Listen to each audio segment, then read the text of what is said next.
Hello again, everyone. It's Leo, and today I wanted to talk to you guys about why I don't think that fixing things, I can fix that.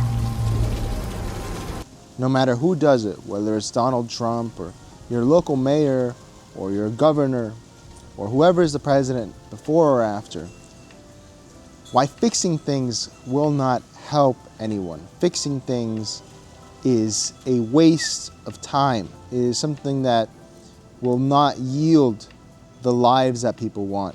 Relax, all right? My old man, he's a television repairman.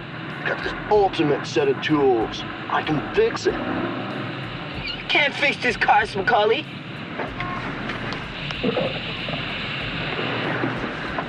I can fix it. Now, this sounds counterintuitive because when we think of fixing things, what are fixing things? Fixing things would be what? You could buy a home for $100K.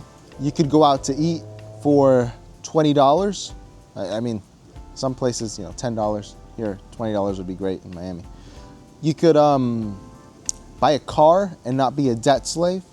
You could have a child and not be worried about how to pay for their upbringing.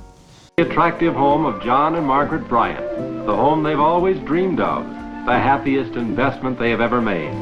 At last, the Bryants have all the space they need. Big floor-to-ceiling closets for each member of the family. Large, comfortable bedrooms.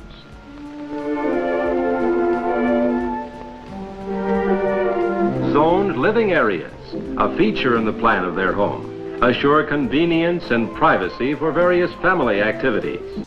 Yes, these are all things that they're fixing things, right? These are fixing material things. And this is what most people think of as political and economic achievements. The golden age of America begins right now. Fixing things, in my opinion, is a waste of time because of the postmodern world we live in, where I think that anyone born after 1999, for sure, and anyone who is not a boomer or silent gent that is alive today, with a minority exception for each generational cohort, especially for Gen X because they're just terrible. But I think that we are all very old. I think that you're an old person. How old are you? 7, but I look a lot older. In terms of the way you perceive the world, the way you perceive yourself. And I don't think that's happened before in history. I think that, look, for example, if you were to fix things for me, I'm 25 years old, young guy, right?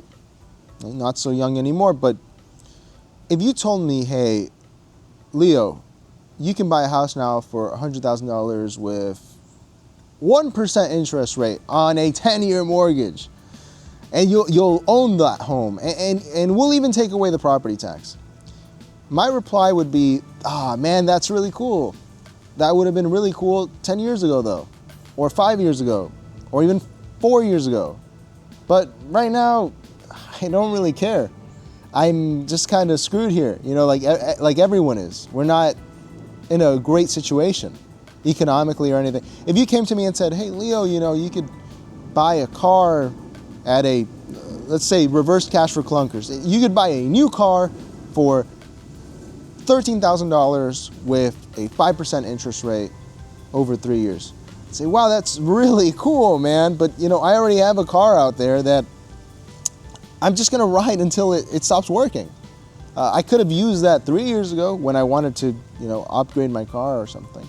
And this even extends to other material things in terms of, like, if you came to me and said, hey, Leo, we lowered the drink prices in Miami from $25 to now you could get anything for, you get a beer for $3. You could get a shot for $4.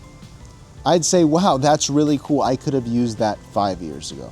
Now I don't care. I don't care. So I don't know why this is something that I've noticed a lot of people have, people that are younger and older, people that are 18 or 37, we all feel a lot older. We all feel, and it's not nihilistic, it's very different. It's some sort of pain of what's been robbed from us, and we're not angry, really. Everyone's just kind of apathetic, and there's really nothing to live for, even if you're living for your children or because you want to have children, like myself. The problem is, I'm prepared for my children to be raised in a terrible, terrible world, worse than the one I was in. And I think that this is an element of boomerism that has been passed on, where it's not me actively wanting them to have a worse time than what I'm having, but I'm just having trouble seeing how they can avoid that. And if they can't avoid it, I will just prepare them for the misery that they will have to live in. And you are reborn, but into the same life that you've always been born into. And how many times have we had this conversation, detectives? Well, who knows? And you can't remember your lives. You can't change your lives. And that is the terrible and secret fate of all life. You're trapped. This is all to say, fixing things. This is crazy. Yeah, well, we're gonna do a number on them. We're gonna fuck them so hard, we're gonna fix this, yeah? Especially, this new DOGE stuff that they're doing, the White House. Well, we have this unelected, fourth unconstitutional branch of government, which is the bureaucracy, which has, in a lot of ways, currently more power than any elected representative. And this is not something that people want, and it does not match the will of the people. So it's just something we've got to fix. It's just a waste of time. No one wants things fixed. I'm not even sure what people actually want, but I can definitely tell you we live in an uglier, worse world, no matter your politics, no matter if you're left or right, since you were born. Definitely. Anyone, since you were born, you live in a worse world. You live in a very cold world, a very materialist world, and there's no way out of this. You can be disappointed by that, or you can grow up and accept things. And I've accepted things after a long time.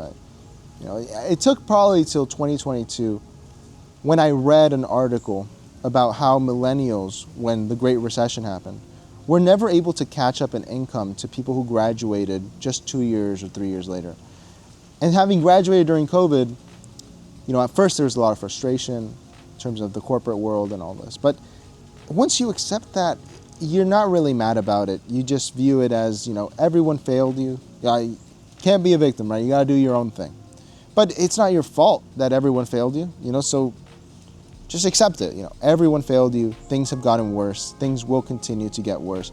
Caballeros, parte de madurar es aceptar las cosas que a uno no le gustan. Yo mismo he tenido que aceptar algunas cosas que no me gustan últimamente. Así que les aconsejo que hagan lo mismo. And I honestly think that fixing things is really counterproductive, because in reality it gives people a lot of hope that there will be something beyond fixing things, that purpose will return, that art will get better. But guess what? It's not going to happen. It's not going to happen. And with that, I leave you. Happy Black History Month, everyone.